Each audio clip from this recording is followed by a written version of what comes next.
Om Swastiastu. Selamat pagi, siang, sore, atau malam, dokter. Sebelumnya, izinkan kami memperkenalkan diri. Kami dari kelompok SGDA 4.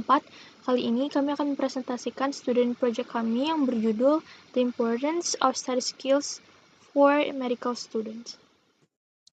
Perkenalkan, nama saya Haidar Muhammad Haki dengan NIM 25025111101. Latar belakang, pendidikan dokter merupakan salah satu bidang yang dikenal memiliki kompleksitas tinggi. Hal ini disebabkan oleh cakupan materinya yang luas, perkembangan ilmu pengetahuan yang cepat, serta penyakit yang semakin berevolusi.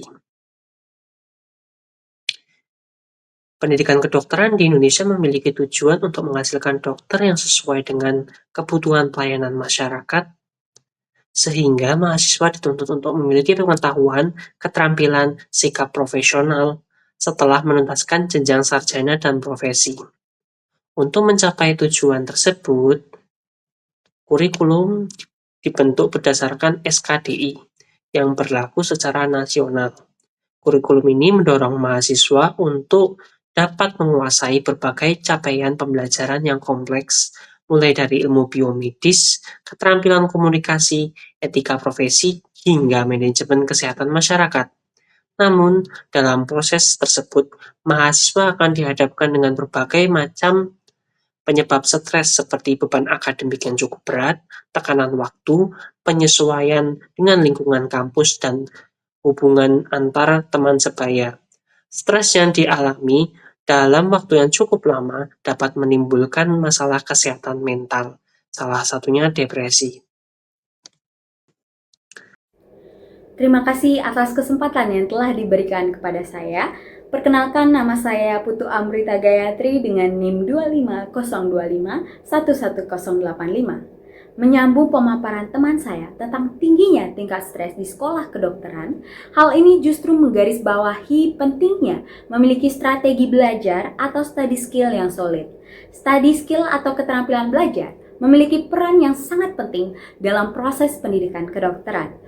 Keterampilan ini mencakup kemampuan mengelola waktu, memilih metode belajar yang sesuai, menggunakan teknik pengingat informasi seperti active recall dan spaced repetition, hingga keterampilan berpikir kritis.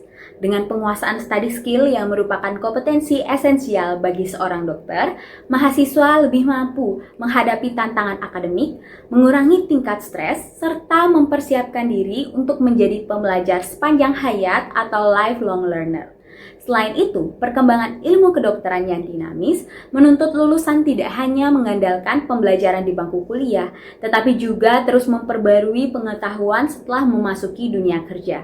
Mengetahui pentingnya penguasaan study skill tersebut dalam membantu mahasiswa kedokteran untuk beradaptasi dengan tuntutan akademik, sekaligus mempersiapkan mereka menjalani praktik klinis dan profesi dokter secara profesional, maka kami membuat student project atau SP dengan judul The Importance of Study Skills for Medical Student.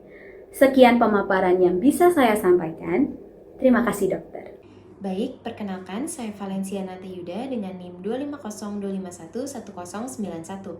Di sini saya akan menjelaskan mengenai rumusan masalah dan juga tujuan penelitian yang sudah kami buat. Yang pertama yaitu rumusan masalah. 1. Apa saja faktor resiko yang dapat menyebabkan tingginya tingkat stres pada mahasiswa kedokteran dan bagaimana strategi atau manajemen stres yang efektif? Yang kedua, bagaimana cara melakukan assessment untuk mengidentifikasi tingkat stres pada mahasiswa kedokteran? Dan yang ketiga, bagaimana study skill dapat memengaruhi mahasiswa kedokteran dalam menghadapi tuntutan akademik dan padatnya materi perkuliahan. Adapun tujuan kami yaitu 1. Mengidentifikasi faktor resiko yang dapat menyebabkan tingginya tingkat stres pada mahasiswa kedokteran serta menjelaskan strategi atau manajemen stres yang efektif. Yang kedua, mendeskripsikan metode assessment yang dapat digunakan untuk mengidentifikasi tingkat stres pada mahasiswa kedokteran. Yang terakhir yaitu menganalisis pengaruh keterampilan belajar atau study skills terhadap kemampuan mahasiswa kedokteran dalam menghadapi tuntutan akademik dan padatnya materi perkuliahan. Terima kasih. Perkenalkan, nama saya Chelsea Gabriela Marnato Tubolan dengan NIM 25025111077. Di sini saya akan membahas tentang manfaat dari tujuan penelitian. Manfaat yang pertama, menjadi dasar untuk menyusun program kesehatan mental di Fakultas Kedokteran. Manfaat yang kedua, hasil asesmen bisa dipakai untuk intervensi dini sebelum stres berkembang menjadi burnout atau gangguan psikolog. Manfaat yang ketiga, bisa jadi bahan pelatihan keterampilan belajar untuk mahasiswa baru agar lebih siap menghadapi tekanan kuliah kedokteran. Assalamualaikum warahmatullahi wabarakatuh. Shalom, nama budaya, salam kebajikan bagi kita semua. Perkenalkan, nama saya Dinar Kaila Septania dengan NIM 25025111093. Pada kesempatan kali ini, saya akan menjelaskan mengenai karakteristik mahasiswa kedokteran. Mahasiswa kedokteran sendiri dikenal memiliki karakteristik yang unik karena tuntutan akademik dan juga moral daripada profesi seorang dokter itu sendiri.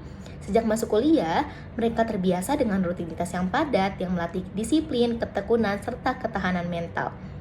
Proses belajar yang panjang dan kompleks, mulai dari teori hingga praktik lapangan, menuntut motivasi yang tinggi, serta kemampuan untuk berpikir kritis dan analitis.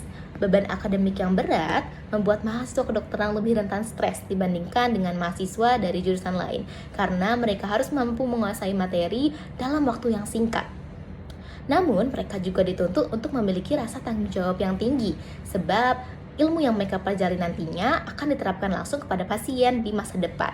Selain itu, etika, empati, kepedulian sosial, dan kemampuan komunikasi yang efektif juga sangat penting karena mereka harus memahami pasien dan juga bekerja sama dalam tim nantinya. Etika serta integritas menjadi fondasi utama tentunya, mengingat bahwa kepercayaan masyarakat terhadap dokter akan sangat bergantung pada moral. Perkenalkan, nama saya Audra Patricia Putri dengan nomor NIM 25025111089. Di sini saya akan membahas terkait tantangan dan tuntutan mahasiswa kedokteran. Stres pada masa perkuliahan sendiri bukanlah hal yang asing pada mahasiswa kedokteran. Sudah menjadi rahasia umum jika tuntutan akademik mereka lebih kompleks dibandingkan mahasiswa lainnya. Tuntutan untuk menghafal, menguasai dan memahami berbagai materi kompleks dalam kurun waktu yang sedikit, seperti menghafal istilah-istilah medis, mempelajari keterampilan klinis, serta tingginya tingkat persaingan di dunia kedokteran sendiri, menjadi pemicu utama stres pada mahasiswa kedokteran. Tak hanya itu, tetapi tingginya juga ekspektasi baik dari diri sendiri, orang tua, kerabat, maupun orang-orang di sekitarnya mempengaruhi kondisi tersebut. Secara tidak langsung mereka diminta untuk selalu menjadi sempurna. Padahal, balik lagi mahasiswa kedokteran adalah mahasiswa yang biasa, yang bisa merasakan lelah, capek, jenuh, maupun putus asa. Stres inilah yang dinamakan stres akademik. Stres ini didefinisikan sebagai suatu kondisi di mana mahasiswa tidak mampu untuk memenuhi tuntutan akademiknya. Dan ternyata stres ini juga mempengaruhi berbagai aspek kehidupannya, baik mental, fisik, maupun proses akademiknya. Untuk mental sendiri, bisa mengalami kecemasan, depresi, lalu burnout, kehilangan motivasi, dan juga isolasi sosial. Baik fisik sendiri bisa gangguan tidur, gangguan pencernaan, sakit kepala, penurunan imun tubuh, dan juga pola makan yang tidak teratur. Dan terakhir, proses akademiknya sendiri akan menurun, baik penurunan performa maupun berkurangnya fokus pada belajar. Sekian dari saya, terima kasih dokter. Om Swastiastu. Sebelumnya, izinkan saya untuk memperkenalkan diri terlebih dahulu, dokter. Nama saya Niputu Raya Pratnyanarbhayupati dengan NIM 25025111099 dari SGDA 4. Dan di sini saya akan menerangkan tentang materi yang saya dapatkan, yaitu terkait dengan metode dan model pembelajaran dalam pendidikan dokter. Yang dimana kita ketahui bahwasanya pendidikan dokter di Indonesia saat ini telah mengadopsi berbagai macam model pembelajaran yang jauh lebih variatif, inovatif, dan juga tidak monoton. Nah, di sini saya telah merangkum 3 diantaranya yang saya rasa cukup populer digunakan di universitas-universitas di Indonesia yang menyediakan program pendidikan kedokteran. Nah, yang pertama adalah Problem-Based Learning atau PBL, yang dimana ini merupakan salah satu yang sangat populer dan banyak digunakan.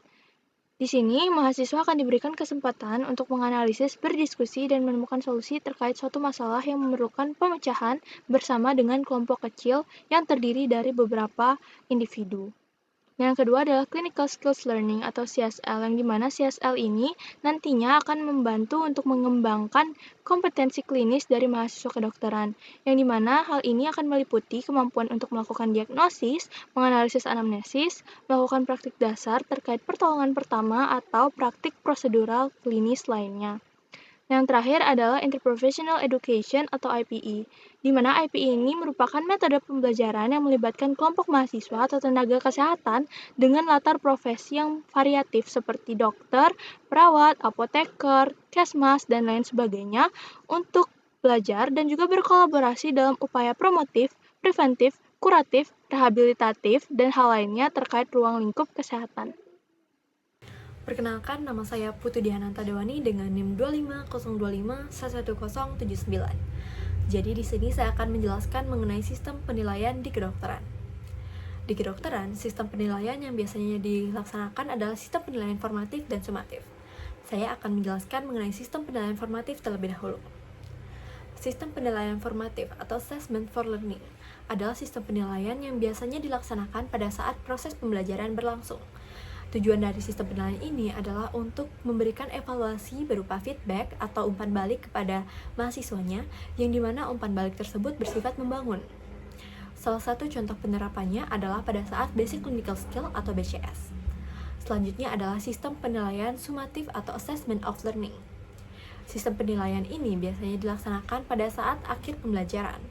Tujuannya adalah untuk memberikan evaluasi mengenai kekurangan dan kelebihan mahasiswanya yang biasanya menentukan kelulusan mahasiswa itu sendiri. Contoh penerapannya adalah pada saat ujian blok dan OSCE. Perkenalkan, nama saya Felicia Putri Kondokusumo dengan nomor induk mahasiswa 25025111081.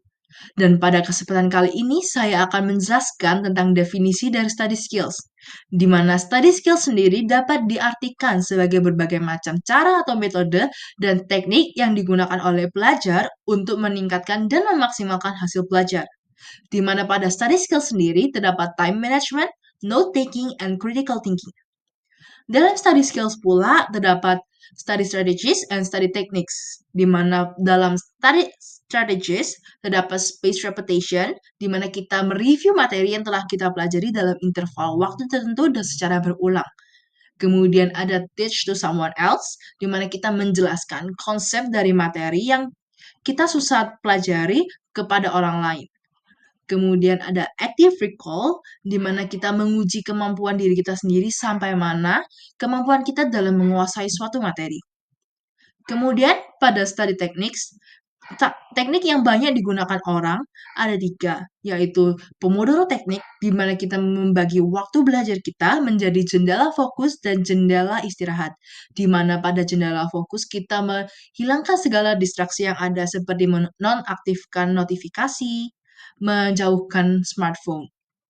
Tujuan dari teknik ini adalah untuk meminimalisir adanya distraksi saat kita sedang belajar. Kemudian mind map atau peta konsep, di mana pada teknik ini kita dapat melihat materi yang ingin kita pelajari secara garis besar. Kemudian ada Feynman Technique, di mana Feynman Technique ini memiliki konsep yang serupa dengan teach to someone else. Tetapi dalam konsep ini kita tidak mengajarkannya kepada orang lain, tapi seolah-olah kita sedang mengajarkannya pada orang lain. Baik, perkenalkan saya Samuel Alexander Surya dengan NIM 25025111083.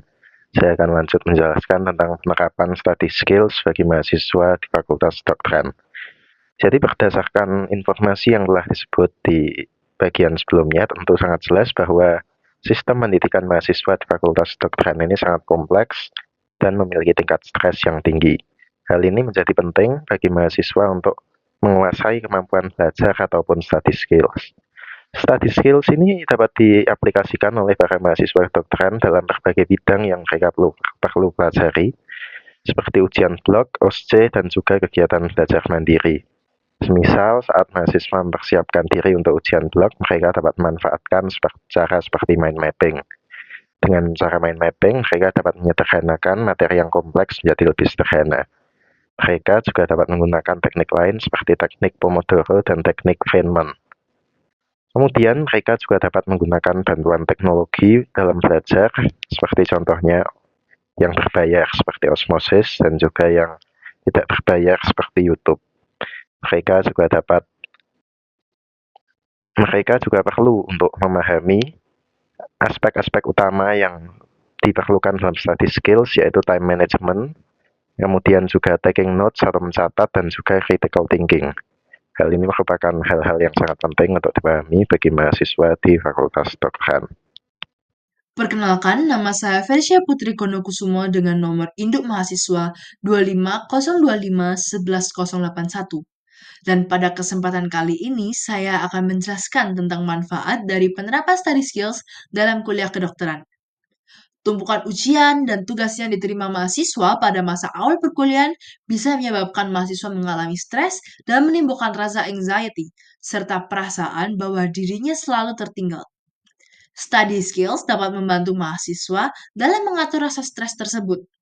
Study skills seperti manajemen waktu dan organisasi prioritas dapat membantu mahasiswa dalam mengatur waktu dan prioritasnya, sehingga mahasiswa tidak akan merasa terlalu terbebani dengan tugas dan dapat melihat tugas secara lebih terstruktur, sehingga dapat meningkatkan efisiensi belajar mahasiswa. Study skills berpengaruh dalam menurunkan tingkat stres mahasiswa karena melalui penerapan study skills, mahasiswa memiliki kemampuan regulasi diri yang baik sehingga memungkinkan mahasiswa untuk mengolah tugas, jadwal, dan rencana belajar dengan baik. Selain itu, study skills dapat mengurangi anxiety dan meningkatkan rasa percaya diri mahasiswa dalam menguasai suatu materi. Perkenalkan, nama saya Haidar Kumal Haidan dengan NIM 25025111087. Baik, dan perkenalkan saya Nyoman Karya Sudana Ariswati dengan NIM 25025111095. Di sini kita akan membacakan kesimpulan yang didapat dari student project. Jadi yang dapat kita simpulkan adalah banyak mahasiswa di Indonesia yang mengalami permasalahan di dunia perkuliahan, seperti masalah secara teori maupun masalah secara praktik. Nah, dan juga ekspektasi masyarakat yang terlalu tinggi turut menambah beban stres tersebut. Nah, di sini sistem pembelajaran berperan penting untuk mencegah dan mengurangi stres atau depresi yang dialami oleh para mahasiswa kedokteran. Nah, sistem pembelajaran di sini dibagi menjadi 3, yaitu yang pertama adalah metode pembelajaran, yang kedua adalah sistem penilaian, dan yang ketiga ialah menerapkan study skills. Untuk metode pembelajaran sendiri ada 3, yaitu problem based learning yang mengasah kemampuan berpikir mahasiswa agar kritis. Yang kedua adalah clinical skill learning atau CSL yang mengasah dan meningkatkan skill-skill yang dibutuhkan oleh mahasiswa kedokteran. Yang ketiga yaitu adalah interprofessional education, yaitu mengajarkan mahasiswa untuk bekerja dalam sebuah tim dengan profesi lainnya. Baik, izinkan saya melanjutkan. Tadi sudah disampaikan ada yang namanya sistem penilaian. Sistem penilaian sendiri dibagi 2, yaitu sumatif dan formatif. Untuk sumatif sendiri adalah bagaimana menilai, dan formatif sendiri adalah bagaimana kita pembelajaran. Nah, selanjutnya ada menerapkan study skill. Nah, study skill ini adalah bagaimana mempersiapkan diri dalam menantang akademik dan non-akademik. Nah, untuk bagaimana kita dalam mempersiapkan dirinya adalah dengan bagaimana kita memanajemen waktu, mencatat catatan, dan lain-lain. Oleh karena itu dapat kita simpulkan bahwa mahasiswa kedokteran tidak hanya berhasil karena kecerdasan saja, tapi bagaimana mereka mengelola stres dan bagaimana mereka menjunjung tinggi etika dan profesionalisme. Mungkin itu yang dapat kami sampaikan. Sekian, terima kasih. Perkenalkan, saya Auresia Dakurani dari kelompok SGD A4 dengan NIM 25025111097, dan saya akan membacakan saran dari student project kami. Karena mahasiswa kedokteran memiliki beban akademik yang besar dan berat, maka kami harap student project yang kami buat ini bisa berperan sebagai arahan dan langkah awal agar mahasiswa kedokteran bisa menemukan cara mengelola stres yang tepat, menerapkan metode pembelajaran yang sesuai, dan menjunjung tinggi etika serta profesionalisme. Kemampuan belajar atau study skills yang baik ini akan membuat mahasiswa bisa cepat memahami materi, mengurangi rasa stres yang dialami mahasiswa, serta dapat meningkatkan rasa percaya diri mahasiswa dalam menjalani kehidupannya sebagai mahasiswa kedokteran. Tentu hal ini penting karena berperan sebagai domino efek bagi kelangsungan mahasiswa kedokteran ke depannya. Tentu fasilitas-fasilitator serta sarana prasarana yang memadai juga penting bagi terciptanya kemampuan belajar atau study skills ini. Kami menyadari bahwa proyek yang kami buat ini masih memiliki banyak kekurangan. Adapun saran dari kami bagi yang ingin membuat tinjauan pustaka, penelitian, atau penulisan serupa, maka diharapkan untuk bisa mempersempit topik serta memperbanyak bahan agar hasil yang dikeluarkan lebih baik. Terima kasih semuanya.